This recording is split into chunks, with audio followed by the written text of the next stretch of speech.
You're listening to The Lyndia Grant Show. Think on these things with Lyndia Grant. Well, good evening, Radio 1 listeners. Today is Friday, May 26, 2023, Memorial Day holiday weekend. It's good to be here with you again. I'm happy to have as my guest today Councilman Frank Smith. He's a former councilman for Ward 1. He served the citizens there for a long time. And our second guest is Malaya Operabea. She's the Greenleaf mom.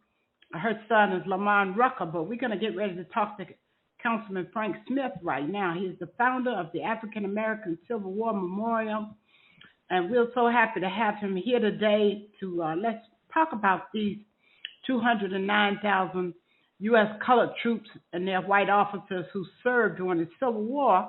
We're just going to remember them for Memorial Day weekend. He served as council member, and he served on the school board, and he's the founder for the rest of his life with the African American Civil War Memorial. Welcome to the show today, Dr. Smith. Well, Lyndia, thank you very much for inviting me. I'm always glad to be on the show with you. Mm-hmm. You are a visionary yourself in your own right. You've got a radio program. You've got an article that appears regularly in the former newspaper.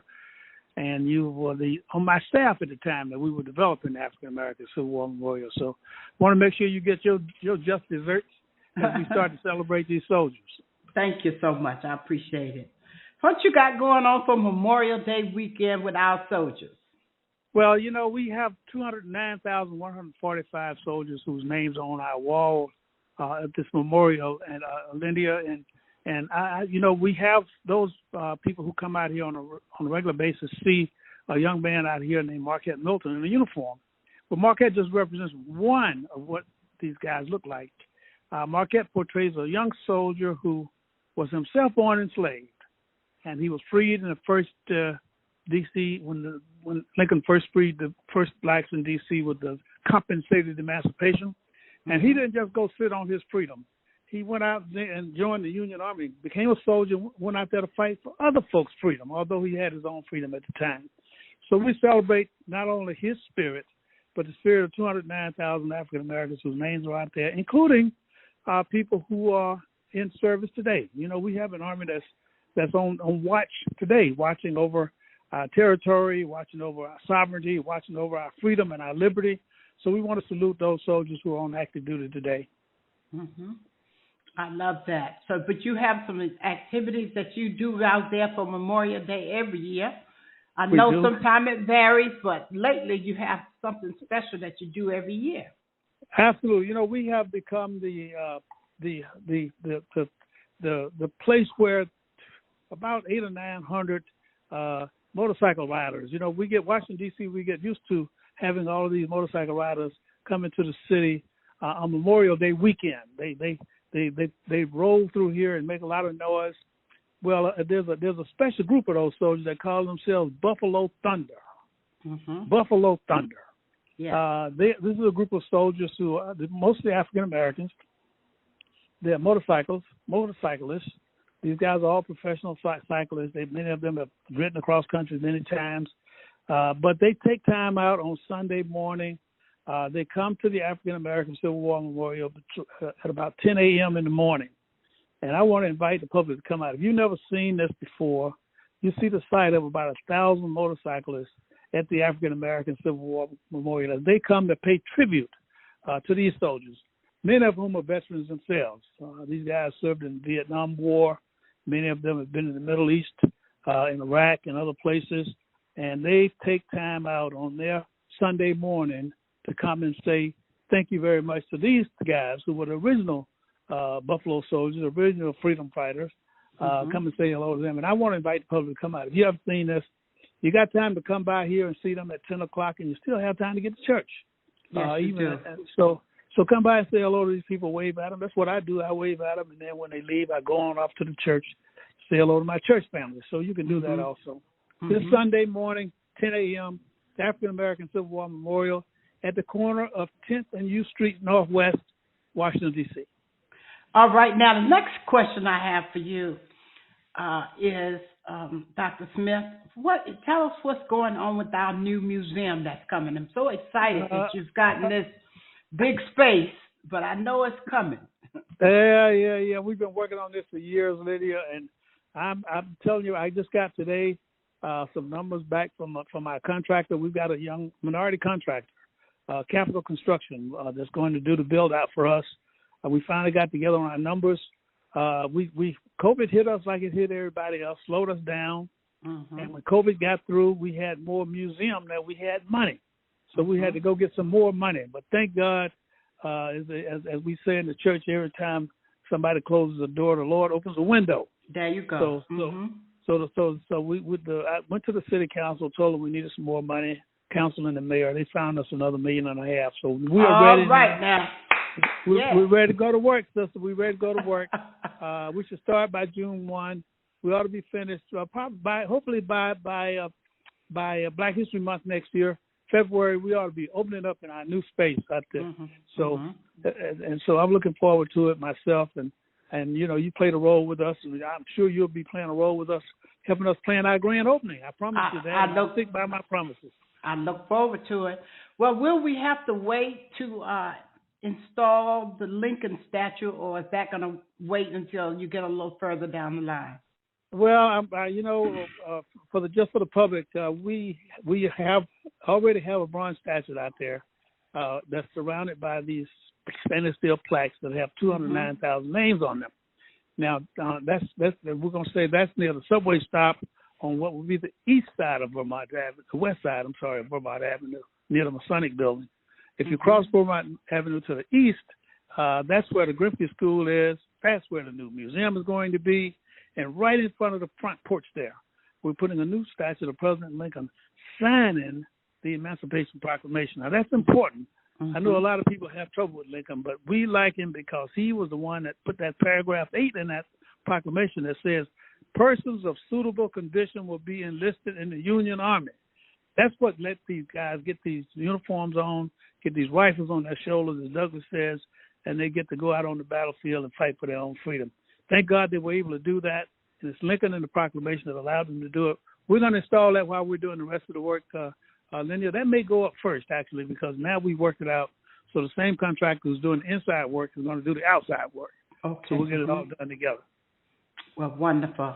Well, I'm telling you, we have a big celebration coming up, and I hope we can make it a big story so that maybe some of the descendants, a lot of them have gone on home to be with the Lord because it's been over 20 years.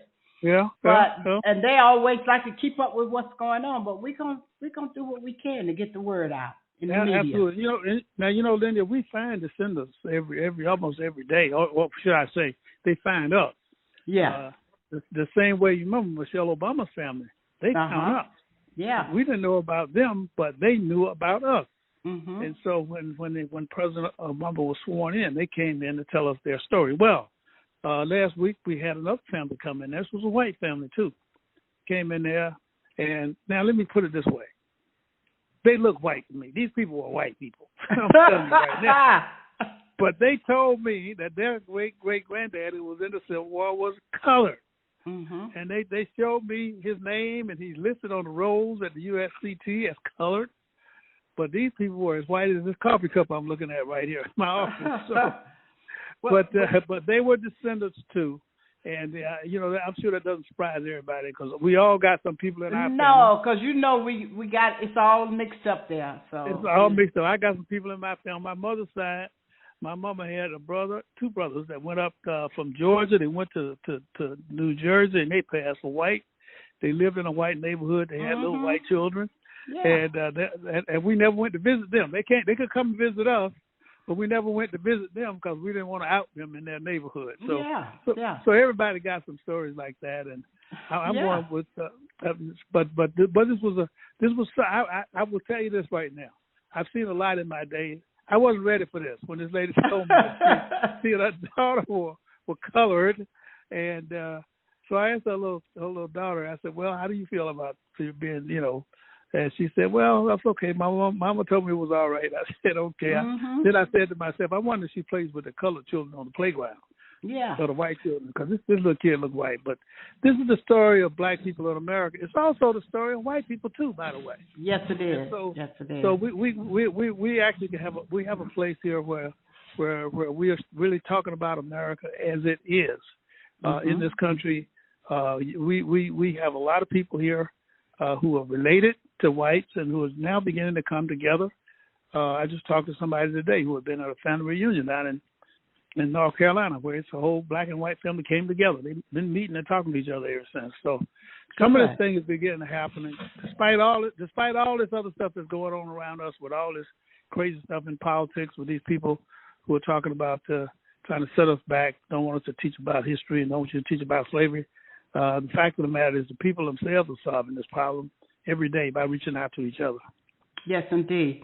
And I just want to say before you go that my grandfather, Floyd Hill, was a very dark-skinned man like me, maybe darker than me. And his brother looked like a white man with green eyes, and they both loved each other, had the same mother, and they both own a lot of land down there in North Carolina. But those brothers look so different. Yeah. Well, hey, we all got some people like that in our families, and when you get right down to it. So, but Lyndia, I want to say again that this Sunday morning, 11 o'clock, at the African American Civil War Memorial, we're going to have it's an outdoor event too, so you don't have to wear your mask. There'll be about 1,000 motorcycle riders out there. All these guys all dressed up in their black and gold, and they'll come in to pay tribute to these African American soldiers who fought in the Civil War. These guys do this every year. They also make a little donation every year. Let me give them their props. Every year they come, they bring some money too that they donate to our museum to help us finish paying our bills, so we can get this place open. And so I look forward to seeing them. And if you can get by there on Sunday morning, come by to see us. We'd be glad to have you. All right. Well, thank you for being my guest today.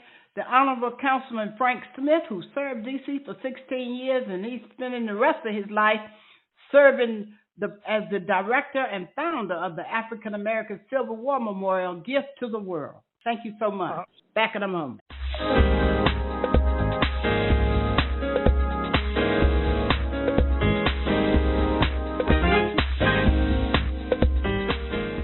If it wasn't for my care coach at AmeriHealth, I probably wouldn't be so healthy right now. As a man, we don't get checkups or see a doctor regularly anyways. It's probably just a man thing because none of my partners go either. We know we should, but we just don't, and hope it works out. So what changed for you? AmeriHealth assigned me a care coach, somebody that gives one-on-one help, answer questions, explain things, and help set my appointments. She also helped me understand what having high blood pressure really means and ways to manage it so it doesn't kill me. It ain't nothing to play with. If you're a member of AmeriHealth, ask for a care coach. I'm glad I got mine. At AmeriHealth, if you need a care coach, you can have one. Just call us at 1-877-759-6224 to get connected. 1-877-759-6224. This program is funded in part by the government of the District of Columbia Department of Healthcare Finance. Mayor Muriel Bowser. Washington Informer religion columnist Lyndia Grant. Who Moved My Cheese is a book about two types of people, those who accept change quickly and move on, and those who hem and haw and try to figure things out. They didn't see change coming and waste valuable time trying to figure out what happened, how did this happen to me. Let's call this group procrastinators. The lesson inside the cheese story is simple. Life is change. Brother said it best when he said, if I accept you as you are, I will make you worse. However, if I treat you as though you are what you're capable of becoming, I help you become that.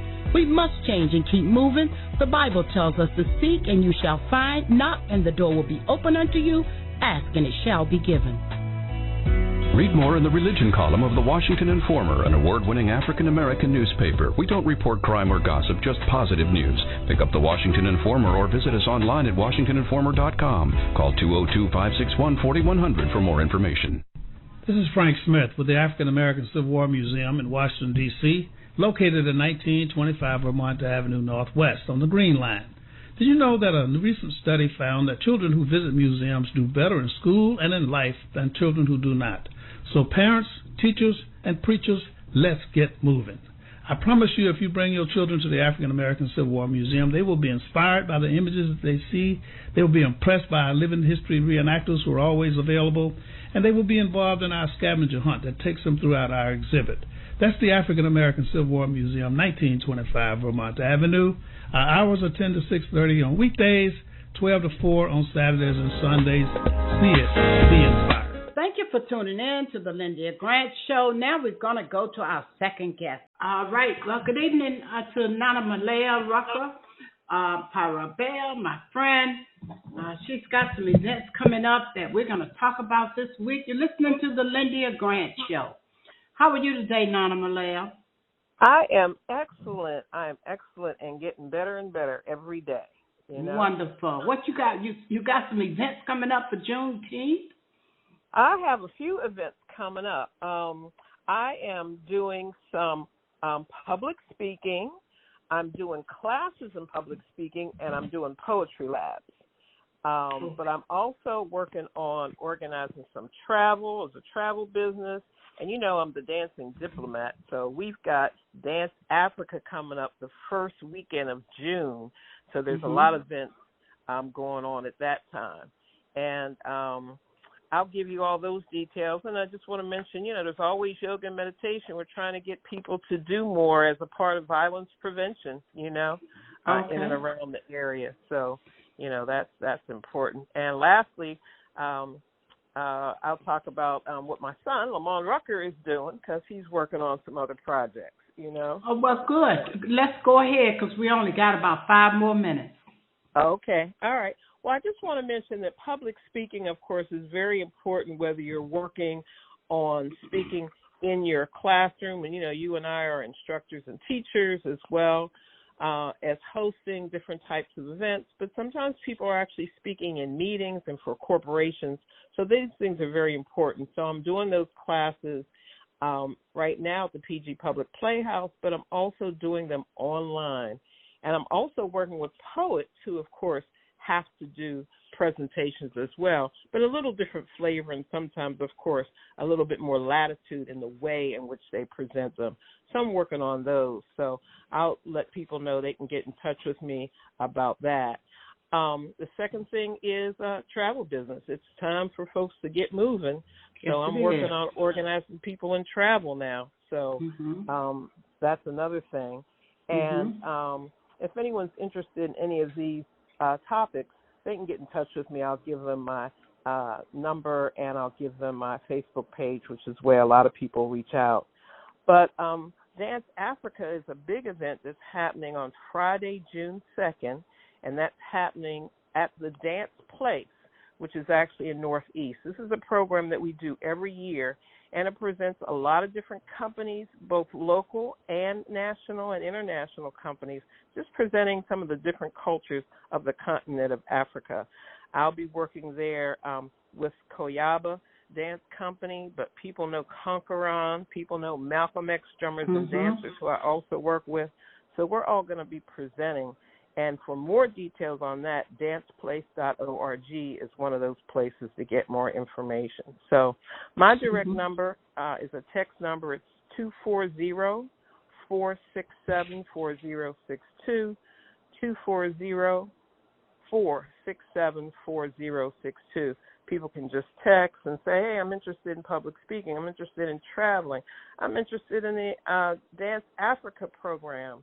I'm interested in yoga and meditation. And lastly, I got to mention that Lamont Rucker is working on Black Hamptons. You know, he had that on BET Plus. And so that's, for folks who don't know, that's a rich area right outside New York City and Long Island. And so it's about that, both old money and new money in that area. And it's an interesting series that started last year, and now they're adding some more to that series. So, you know, I'm real excited about that. And other than that, my kids are growing. They're getting big. I got grands. I got great-grands, and they're all doing so well. So I'm just real happy, you know. And, you know, we just got finished with all the days celebrating mothers and things of that sort.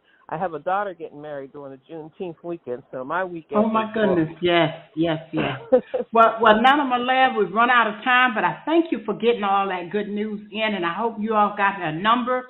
You can give Nana Malaya a call at 240-467-4062. Thank you for being my guest today. Now for my message. Aim, attitude, and action. Point 1 is aim. Aim is your goal. It's what you want to do. The definition of aim is to direct toward or intend for a particular goal. Earl Nightingale had this quote to say. He said, "People with goals succeed because they know where they're going." So that's your yellow brick road. You can't get on your yellow brick road headed anywhere if you don't have a direction that you're going and a purpose for what it is you're going to do when you get there. Zig Ziglar had a quote, but I like the way Les Brown rephrased it. He said, "If you aim at nothing, you will end up hitting it dead on the head every time." As scripture reminds us, I can do all things through Christ who strengthens me. And if we can do all things, then why wouldn't we try? We should never think that our goal is impossible or that it's too big of a dream. So think about it. What is it that you want to do? What gives your life a sense of joy? What gives you hope? What do you love doing? In fact, you love doing it so much you'll do it for free. It brings a smile to your face. I remember when I got on my yellow brick road, when the first day that I started my business more than 25 years ago. I was living in West Covina, California, going on a job interview, had been reading Napoleon Hill's Think and Grow Rich book. And if you all don't know, that's a book Napoleon Hill researched 20 years to try to find out what makes one man successful and another one not. And he came up with a formula, but it's based on how we think. I was on a job interview at an agency, and the agency sends us out for job interviews, so you have to do a great job for the agency as well, because if you don't, you might not get sent out in the interviews because they made their commission if you were a good candidate. There was a lady sitting beside me, and she was like the cowardly lion.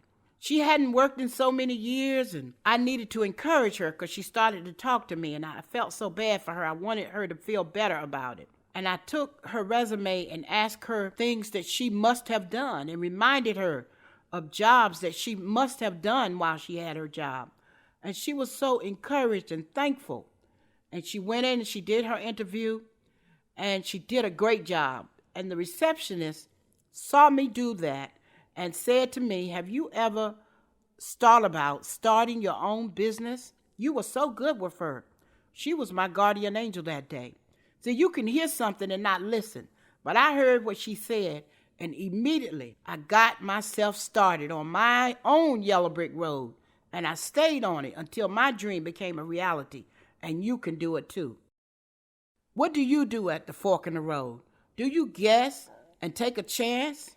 You will surely know, because like the geese, when they're flying south every year, you'll have a built-in instinct when you know what it is you're trying to do. You'll have an inner knowing, your very own built-in GPS system. So feel good about your decision. You can't have doubt in your head. The scripture reminds us that we can move mountains if we have faith the size of a mustard seed, but we shall not doubt. Next point is attitude. Oh, that's a powerful word. It's all about our thinking. Victor Hugo observed some birds one day. He said, "Look at the confidence of a bird. As the bird pauses in flight a while, lands on a branch that just might break. He doesn't care. He thinks, no worries. The bird sings thinking, I don't care if this branch breaks. I have wings. I can fly." Don't fool yourself. Rain will fall. The Wicked Witch of the West caused some strange magical snow-like substance to fall on Dorothy and her friends as they crossed the last flower field to get to the castle. Running, singing, and in joy, they were delighted that they had made their way across the flower field because her dream was in sight. And suddenly, they passed out because the Wicked Witch of the West had gotten to them again. Well, life will do the same thing. It'll throw you a curve. Suddenly, we'll be down and out too. We won't know what hit us. Some things will happen that we cannot control, and others we can. You'll probably have death in your family. You may lose your job. You may get evicted. Your car could get repossessed. You have children that get locked up in jail. all kinds of trouble come your way, but it still has to do with your attitude. There's a quote by Charles Swinton that says, it's only 10% what happens to us and 90% how we react to it. It doesn't matter how big the problem is that comes along in your life, it's still only 10%. But how you react to that problem is the biggest picture. That's 90%. So we should be careful what that 90% is and what we do with the 90%, which leads me to my final point. I'm going to give you some action steps you can take. Point 3, actions. Okay, the first thing I want you to do is evaluate the people in your life. Dorothy had her 3 friends. At least they were trying to get better.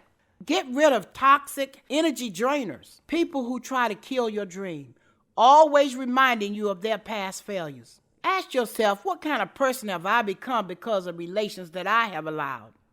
There's a saying that birds of a feather flock together. Ask yourself, does this person bring out the best in you? Do they inspire you or make you stretch? There's an old African proverb that says, if there's no enemy within, the enemy on the outside can do you no harm. And Elizabeth Kubler-Ross once said, people are like stained glass windows. They sparkle and shine when the sun is out, but when darkness sets in, their true beauty is revealed only if there's a light from within. You have to have strength on the inside. It doesn't matter who you come up against. Your mind will be made up. You'll be so sure of yourself. And then you'll have a legacy. What's your legacy? What will people remember you for when the Creator calls you back home? Ask yourself, who am I? Am I doing what I was sent to this planet to do? Repeat after me. If I want to keep on getting what I'm already getting, all I have to do is keep on doing what I'm already doing. You've got to change your patterns. You've got to get a new game plan and a new strategy. Ask yourself, what have I been doing to produce what I have today? Repeat this after me. This is my year. I can have my dream. There's a survey that shows that 87% of our self-talk is negative. So stop talking negative to yourself and about yourself and stop complaining. Les Brown told us so many times, you've got to fail your way to success. Henry Ford tried 10,000 times before the motor car was discovered. And I always like to talk about Michael Jordan.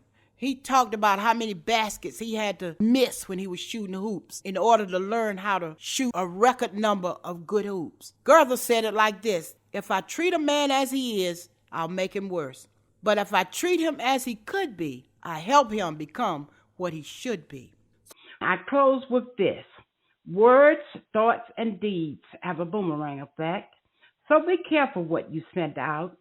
Scripture says, my people perish for the lack of knowledge. So think on these things. From the Lyndia Grant Show, I'm your host, Lyndia Grant. Until next week. Thank you for listening to the Lyndia Grant Show. Think on these things with your host, Lyndia Grant.